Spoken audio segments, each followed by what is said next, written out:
राधे राधे। जय सिया राम। साबर से मिलने का सत्संग ही बहाना है। चलो सत्संग में चले, हमें हरि गुण गाना है। साबर से मिलने का सत्संग ही बहाना है। जय हो। सब्सक्राइब शेयर अवश्य करें। कथा कहते हैं, पूरा अंत तक सुनिए। अक्रूर जी की ब्रज यात्रा। श्री सुखदेव जी कहते हैं, परीक्षित, महामती अक्रूर जी भी वह रात मथुरापुरी में बिताकर प्राप्त काल होते ही रथ पर सवार हुए और नंद बाबा के गोकुल की ओर चल दिए। परम भाग्यवान अक्रूर जी ब्रज की यात्रा करते समय मार्ग में कमल नयन भगवान श्री कृष्ण की परम प्रेममयी भक्ति से परिपूर्ण हो गए। वे इस प्रकार सोचने लगे, मैंने ऐसा कौन सा शुभ कर्म किया है, ऐसी कौन सी श्रेष्ठ तपस्या की है, अथवा किसी सत्य पात्र को ऐसा कौन सा महत्वपूर्ण दान दिया है, जिसके फलस्वरूप आज मैं भगवान श्री कृष्ण के दर्शन करूँगा। मैं बड़ा विषयी हूँ। ऐसी स्थिति में बड़े बड़े सात्विक पुरुष भी जिनके गुणों का ही गान करते रहते हैं, दर्शन नहीं कर पाते। उन भगवान के दर्शन मेरे लिए अत्यंत दुर्लभ है। ठीक वैसे ही जैसे शूद्र कुल के बालक के लिए वेदों का कीर्तन, परंतु नहीं मुझ अधम को भी भगवान श्री कृष्ण के दर्शन होंगे ही। क्योंकि जैसे नदी में बहते हुए तिनके कभी कभी इस पर से उस पार लग जाते हैं, वैसे ही समय के प्रभाव से भी कहीं कोई इस संसार सागर को पार कर सकता है। अवश्य ही आज मेरे सारे अशुभ नष्ट हो गए। आज मेरा जन्म सफल हो गया, क्योंकि आज मैं भगवान के उन चरण कमलों में साक्षात नमस्कार करूँगा, जो बड़े बड़े योगी यतियों के भी केवल ध्यान के ही विषय में है। आहो, कंस ने तो आज मेरे ऊपर बड़ी ही कृपा की है।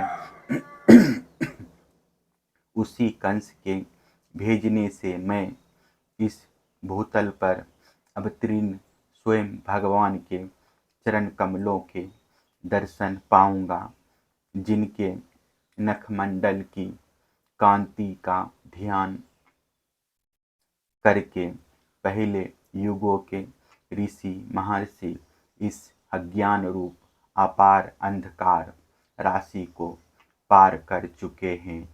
स्वयं ही वही भगवान तो अवतार ग्रहण करके प्रकट हुए हैं।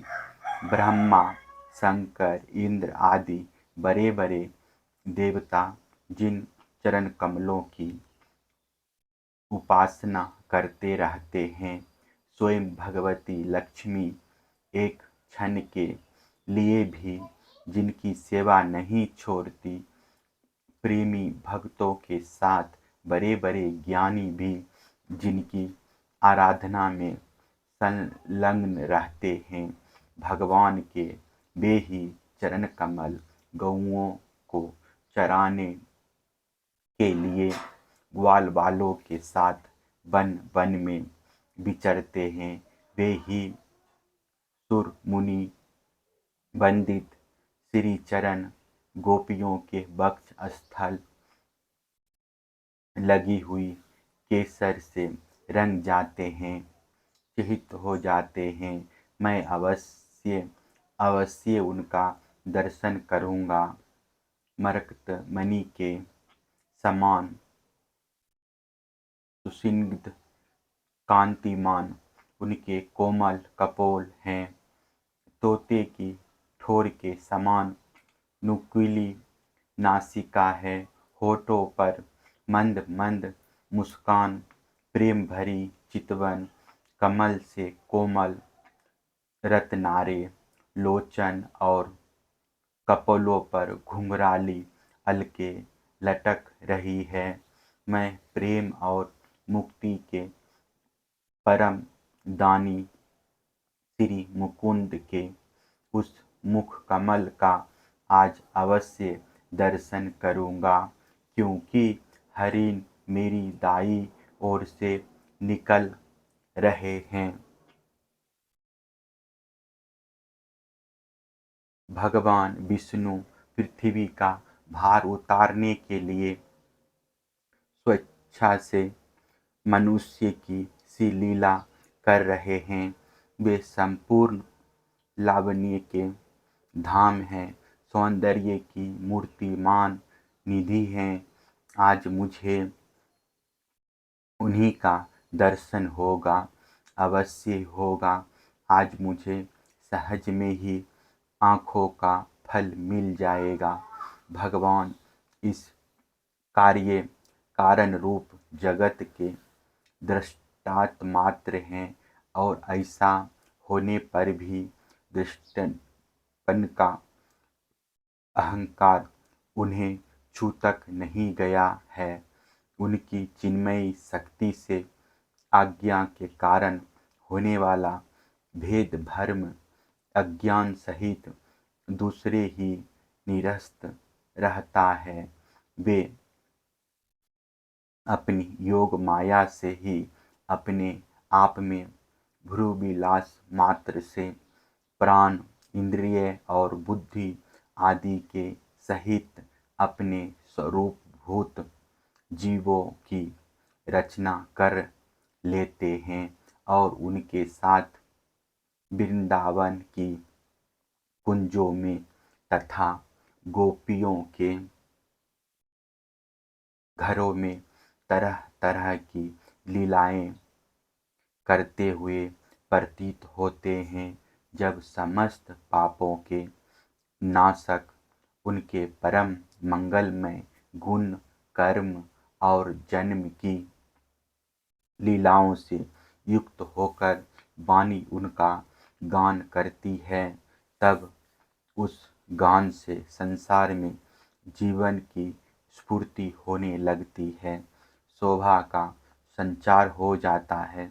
सारी अपवित्रताएं धुलकर पवित्रता का साम्राज्य छा जाता है। परंतु जिस वाणी से उनके गुण, लीला और जन्म की कथाएं नहीं गाई जाती, वह तो मुर्दों को ही शोभित करने वाली है,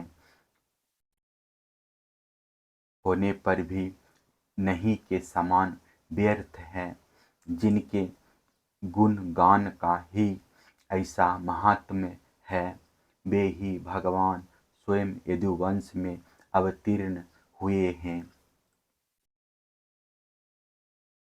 इसलिए अपनी ही बनाई मर्यादा का पालन करने वाले श्रेष्ठ देवताओं का कल्याण करने के लिए वे ही परम ऐश्वर्यशाली भगवान आज ब्रज में निवास कर रहे हैं, और वहीं से अपने यश का विस्तार कर रहे हैं। उनका यश कितना पवित्र है! आहो, देवता लोग भी उस संपूर्ण मंगलमय यश का गान करते रहते हैं। इसमें संदेह नहीं कि आज मैं अवश्य ही उन्हें देखूंगा। वे बड़े बड़े संतों और लोकपालों के भी एकमात्र आश्रय हैं। सबके परम गुरु हैं और उनका रूप सौंदर्य तीनों लोकों के मन को मोह लेने वाला है। जो नेत्र वाले हैं उनके लिए वह आनंद और रस की चरम सीमा है। इसी से स्वयं लक्ष्मी जी भी, जो सौंदर्य की अधीश्वरी हैं, उन्हें पाने के लिए ललकती रहती है।